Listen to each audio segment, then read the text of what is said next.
Selamat siang, kita akan membahas tentang analisa keputusan investasi.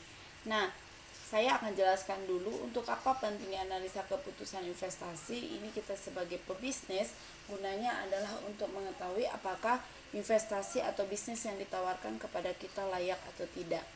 Nah, caranya bagaimana? Caranya dilakukan dengan menganalisa investasi tersebut. Ada 4 cara metode analisa investasi, yaitu yang pertama payback period, ARR dulu ya, counting rate of return, kemudian payback period, kemudian net present value, kemudian internal rate of return, dan ada satu lagi sebenarnya namanya profitability index. Oke, kita lihat dulu. Yang dikatakan analisa keputusan investasi ini tidak terlepas dari kemampuan perusahaan untuk menghasilkan laba. Kenapa? Karena investasi itu dikembalikan berdasarkan cash flow. Cash flow itu adalah laba yang diperoleh perusahaan selama berlangsung. Laba yang dimaksud di sini adalah laba after pajak atau laba after tax, atau yang disebut dengan earning after tax. Nah, sehingga cash flow-nya itu dirumuskan dengan EAT plus penyusutan. Jadi cara menghitung cash flow-nya demikian. Oke, kita lihat satu persatu. Yang pertama accounting rate of return. Nah, di sini nanti Anda boleh lihat bagaimana cara menghitung apakah investasi kita itu layak atau tidak dengan metode ARR, yaitu dengan merata-ratakan laba setelah pajak, kemudian dibagi dengan rata-rata investasi kali 100%. Jadi kalau misalkan contohnya investasinya 400 juta, umur ekonomisnya 3 tahun, nilai residunya 100 juta, maka EAT-nya adalah di tahun pertama 60 juta, 80 juta, 90 juta, maka ARR-nya 30,67%.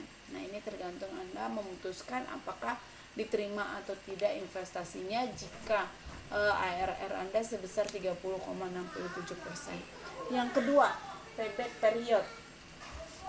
Payback period ini diukur dengan cara investasi dibagi cash flow. Ini jumlah investasinya 500 juta, kalau cash flow-nya tiap tahun sama sebesar 200 juta, maka payback periodnya adalah 2,5 tahun.